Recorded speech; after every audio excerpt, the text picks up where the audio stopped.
नमस्कार मित्रांनो, मी सुदीप तुमचं स्वागत करतो। तर आज आपण आले बेडग येथे आणि 18 तारखेला तब्बल 1 लाख रुपयाचं हे बक्षिसाचं आयोजन केलेलं आहे जयंत केसरी मैदान।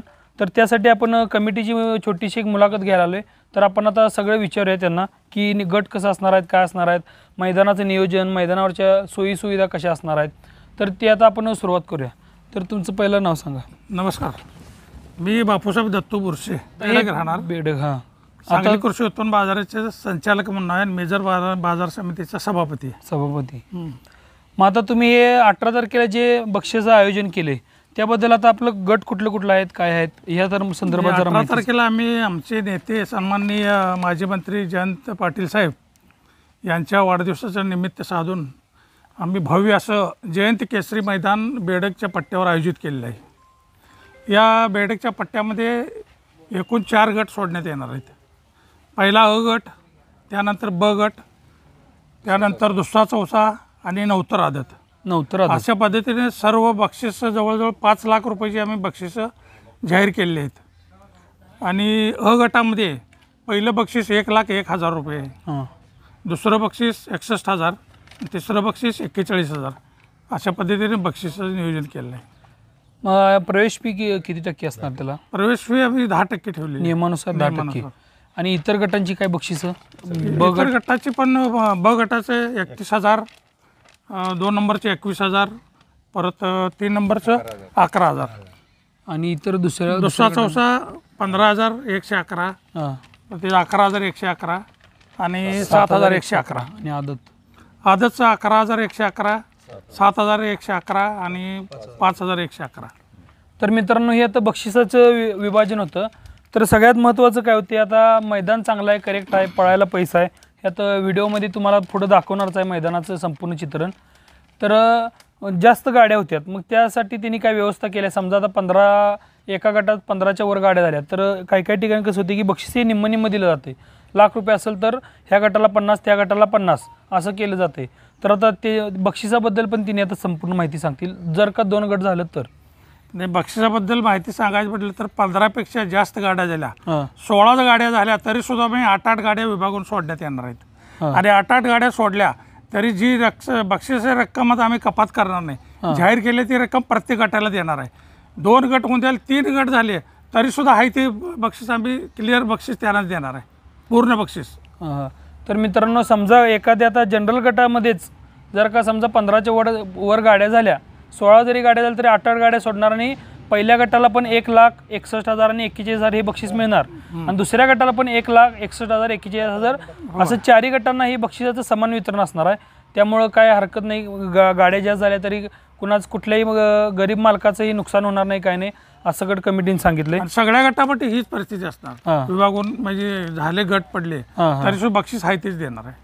आता नवतर आदतचा गट आहे, ते नवतर आदतचा आहे, मग त्याला ओपनची खोंड ती आली तर काय त्याचं काय? ओपनच्या खोंड तिथं शक्यतो यूज नाही, पण आलं तर इथं आम्ही चेक करून, आमची सगळी शर्यतीची कमिटी आहे ती चेक करूनच त्याला सोडणार आहे। बरोबरच, ही जी कमिटी आहे ही संपूर्ण शर्यत क्षेत्रात इतर सगळीकडे कार्यरत असतेच, त्यामुळे त्यांना माहिती आहे की बाबा कुठला कोण कुठं पळतोय, काय पळतोय, तर त्यांनी तसं ओपन आदतचा कोण सोडू देणार नाहीत। आता इतर काही सोयी सुविधा, आता तुम्ही पब्लिकला ज्या काही सोयी सुविधा केल्या त्याबद्दल काय संदर्भात? पब्लिक आम्ही सुरुवातीला शर्यती सोडायच्या जागेला आमचं स्टेज असणार आहे आणि तिथं आम्ही पाहणी करून एका बाजूला डांब रोवून पुढच्या बाजूला एक झाड आहे, अशा पद्धतीनं अशी एक ओढणी बांधून ह्या बाजूने शर्यतीचं नियोजन करणार आहे। आणि समोरच्या बाजूला बॅरिकेड पण आहेत, स्टेजच्या दोन्ही बाजूला बॅरिकेड दोन्ही बाजूला, तरी एक तब्बल 1,000 फुटाचं बॅरिकेड असणार आहे, जेणेकरून बैलांना फायनलच्या टप्प्यात आल्यावर गाडी मारायला एखाद्याला बाबा गाडी चांगली पळत असते पण ती पब्लिकच्या ह्याच्यानं गाडी मागं राहत्या, तर तसं काय व्हायला नको, कुणावर अन्याय नको म्हणून तिने एक तब्बल 1,000 फुटाचं बॅरिकेड त्यांनी केलंय। बघायला गेलं शेवटच्या तर 15 गाड्या एकदम जरी आल्या क्रॉस, एवढं मोठं मैदान आहे। होय, पट्टा पैसा आहे, ते आपण व्हिडिओ दाखवणारच आहे त्यामुळं। आणि पुढं कायमच 5-6 गाड्या जाऊन येईपर्यंत बरोबर कोणाला कोणाची अडचण पडणार नाही। आणि मैदान असं केले की बिनपत्रीचा बैल असला तरी पण जाऊन पण लागेल, खडा सुद्धा लागणार नाही, खडा सुद्धा नाही, पाणी मारायची व्यवस्था केली आहे। म्हणजे धुरळ्यासाठी त्यांनी पाणी मारायची पण व्यवस्था असणार आहे। आपण आता इतर मैदानाला कसं बघतोय की सगळ्या गाड्या पसरून असतात, आदतच्या गटापाशी ब गटाची गाडी असते, तिथंच एखादी जनरलची गाडी असते, तीच त्यांच्या सोयी नसते. पण तसं कमिटीनं यावेळी असं केलं की प्रत्येक ठिकाणी प्रत्येक गटाला ती वेगळा कंपार्टमेंट. तर त्याबद्दल पण माहिती सांगतील. हे आमच्या बेडक पट्ट्यावर जनरलची अ गटाची बैलगाड्या, ब गटाच्या बैलगाड्या, दुसऱ्या चौसाच्या बैलगाड्या आणि 9 ते 10च्या बैलगाड्या ह्या बाजूबाजूला सगळ्या थांबण्यात येतील आणि प्रत्येक सोडायची व्यवस्था तिथं केलेली आहे. आणि त्या गाड्या प्रत्येक गटाच्या एक सेपरेट केल्या, सगळ्या मिक्स म्हणून नाही. आदतची 9 ते 10 एका बाजूला, जनरल एका बाजूला, ब गट एका बाजूला, दुसरा चौसा अशा पद्धतीने नियोजन केलं आहे. म्हणजे एक सर्वसामान्य जरी एखादा नवीन शर्यत शौकीन जरी मैदानाला आला तरी त्याला कळावं की बाबा ही गाडी कुठल्या गटात सुटणार आहे. आणि मग त्यामुळं कसं सगळ्यांना सोयीचं आहे हे पण. तर आता आपण शर्यतीचे नियम व अटी ह्या सकट आपण आता त्यांच्याकडनं जाणून घेऊया. तर शर्यतीचे नियम व अटी तुम्ही सांगा. शर्यतीचे नियम सगळे शासनाच्या नियमाप्रमाणे होणार आहेत.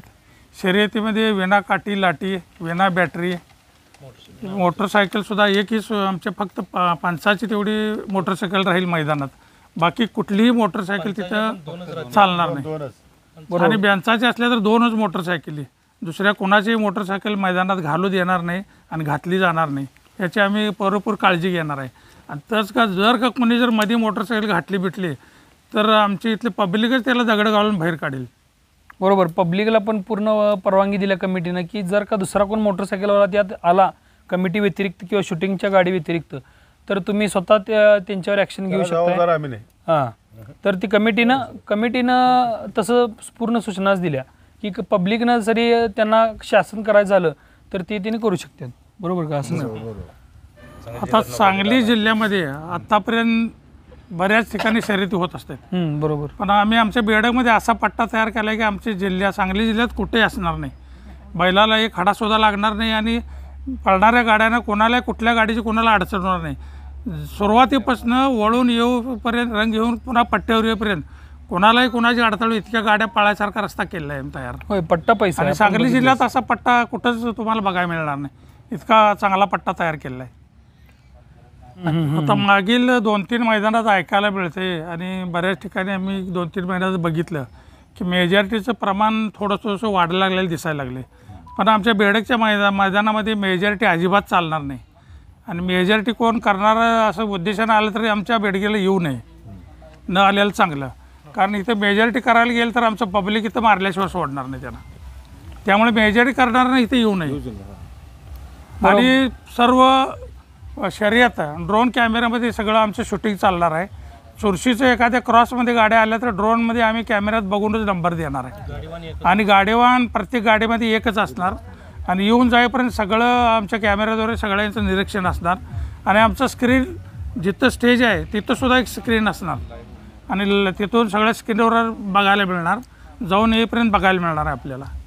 त्यामुळे शर्यती अगदी रास्तच नियमाप्रमाणेच होतील. नियमामध्ये एकदम काटेकोर नियमाचं पालन केलं जाईल. काटेकोर, निरपेक्ष आणि काय पारदर्शक प्रमाणे शर्यती होतील.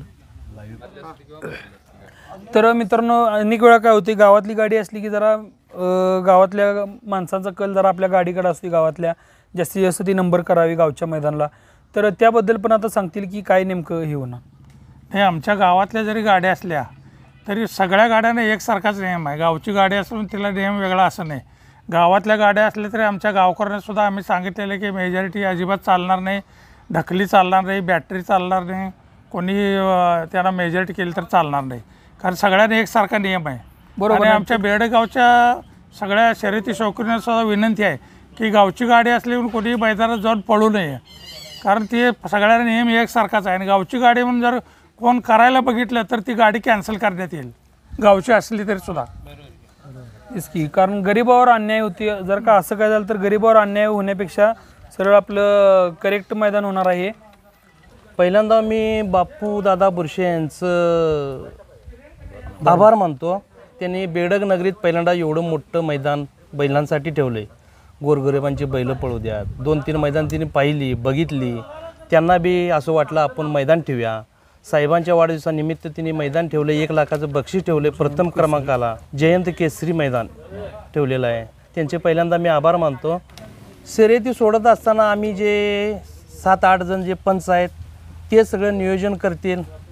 पुन्हा मेजॉरिटी कोणीही अजिबात करायची नाही, अशा स्वरूपातच बापूदादांची बक्षीस दिलेत. मेजॉरिटी होत नसली तरच बक्षीस मी देणार एवढं मोठं असं ठरलेलं आहे. आणि जरी कोण मेजॉरिटी करत असेल, कशा पद्धतीने मेजॉरिटी करतात ते सगळं आम्हाला माहिती आहे. यात कोण नवीन नाही आहे. आम्ही पण बघितलं आहे मेजॉरिटी कशी करतात, कुठं करतात, कोण करतं हे पण माहिती आहे. त्यांनी करूनही मेजॉरिटी बैलांना सगळ्यांच्यासाठीच शर्यती ठेवलेल्या आहेत. सगळ्यांनी पळवा, व्यवस्थित पळवून नंबर घ्यावा, काही अडचण नाही आमची, व्यवस्थित करावं मैदान एवढीच इच्छा. मित्रांनो, ही होती बेडकच्या पंच कमिटीची मुलाखत होती. तर त्यांनी तुम्हाला स्पष्ट सगळं सांगितलं आहे, मैदान कसं पार पडणार आहे, काय पार पडणार आहे, गट कसं होणार आहे, परत बक्षीस किती क्लिअर दिलं जाणार आहे, परत मेजॉरिटी झाली तर इथं होऊ देणार नाही आहेत. पण आणि कोणतं खोडसाळपणानं जर का काय केलं तर त्याला हे शासन होणारच आहे. आणि त्याचप्रमाणे ड्रोनमध्ये बघूनच हे बक्षीस दिलं जाईल. समजा आता पुढच्या गाड्यांना काय तर कुठं तर काय मेजॉरिटी झाली असेल किंवा बाहेरनं पळून कोणतं काय बॅटरी करायचं काय तर प्रकार घडला असेल आधीमध्ये सुद्धा चालणार नाही. हां तेच की, तर त्याचं सकट तिथे ड्रोनमध्ये येऊन बाजूनं जरी पळलेला असला बॅटरी घेऊन तरी सकट ते तिथं येऊन ड्रोनमध्ये येऊन चेक झालं आणि त्यात सापडलं तर ती गाडी कॅन्सल करणार. त्याच्या मागच्या ज्या गाड्या रास्ता आल्यात तर त्यांना ते बक्षीस दिलं जाणार आहे.